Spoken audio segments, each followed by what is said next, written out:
What is up YouTube, I'm Rimset or Magnus, and I'm here to walk you through the new restoration Shaman talents of my choice and give you a small explanation of other talents you will have in your talent tree, as well as some of the new spells that Blizzard have given us in this expansion.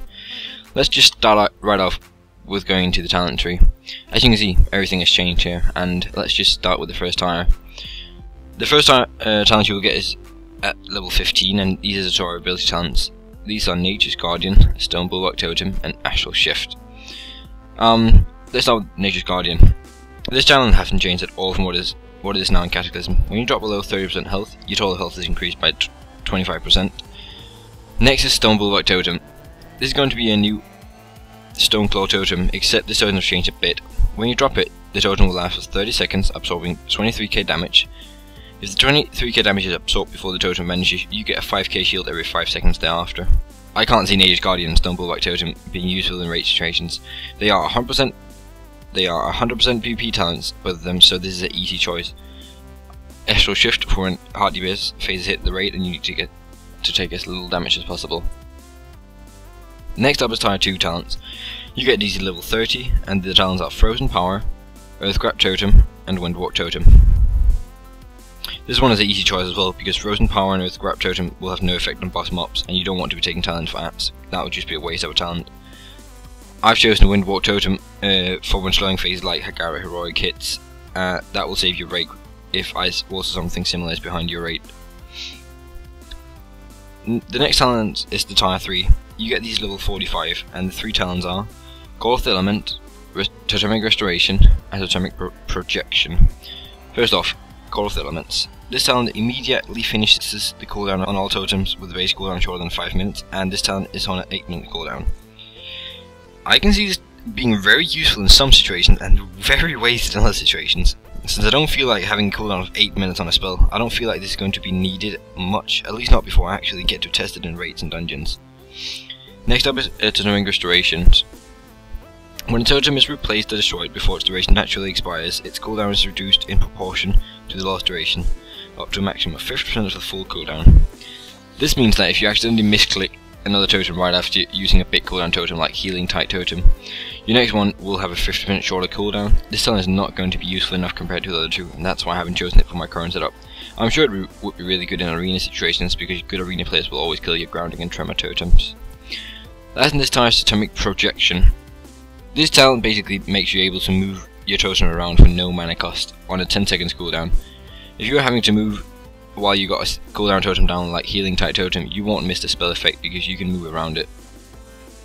This also means that you can place totem in front of you if it's needed, like placing a Windwalk Totem in front of your raid group, so you can get as much out of the totem as possible. That's why I've gone with this talent for now, until I can test out Call of the Elements to see if it's good in raids or not.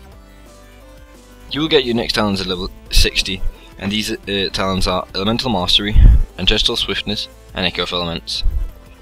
These 3 talents were actually hard to choose between. You got the cooldown that gives you 30% haste for 20 seconds, the constant 5% haste and nature swiftness spell in one, and you got the Echo of Elements, which will have a chance of duplicating a spell's effect. I can see how Elemental Mastery and Echo of the Elements could be very useful, but having a 5% haste and the nature swiftness ability from one talent just seems to shine brighter than the other two. Nature swiftness can really be a game changer if your tank takes too much damage and you need to have a spell cast quickly on him. I know it has saved me from wipes in early patch days when nobody knew how much they could be hit for, and when gear was an issue in new content.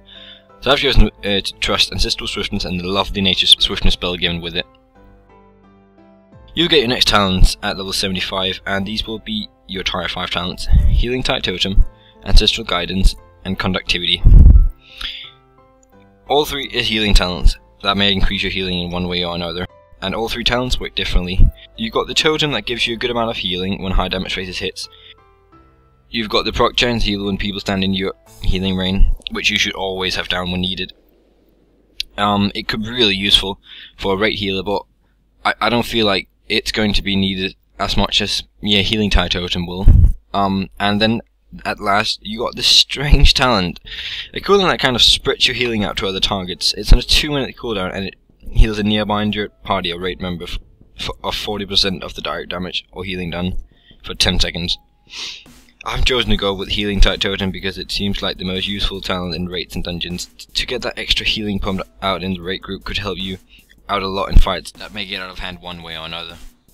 Healing type totem could work with gold filaments from the tier 3 talents, but as I said, the cooldown just seems to be an issue, and I will not use it until I've tested it out to see if there will be a timer need for it in raids and dungeons. Your last set of talents will be the tier 6, and you'll get these at level 90. What you have to choose between is Unleash Fury, Primal Elementalist, and Elemental Blast. Unleash Fury is the pick, every spec can use this talent, while Primal Elementalist and Elemental Blast are DPS talents. Even though you could use Elemental Blast to get 5% extra in a stat, which could also be very useful, but I don't see it preferable. Unleash Fury does give you a really big buff to healing spells all around. Primal Elementalist does seem like it could be very interesting to try, so I'm for sure going with that in my off spec, which I haven't decided yet. But I will put a video out on either my own channel or on Ace Games when I do get to try it. So, the new spells we've got in this expansion. The amazing spell that I'm excited for as fuck. Yeah, sorry for my language. Ascendance. I'm really excited for this. It seems like such a powerful and awesome spell to have in your spellbook, and it's just what I was hoping for we were given at some point. It's just bringing the whole Shaman and offer the elements together and makes the class whole. Like, to be an element, that's just too cool, right? I hope this guide helped you decide which talent to choose when Mr. Pandaria finally comes out, and I would like to thank you for watching, and remember to like and comment what Shaman spec you would like me to do next, and press that subscribe button. It really helps us grow, and that's what we're looking for. Have a good day, guys, and may the elements be with you. Bye.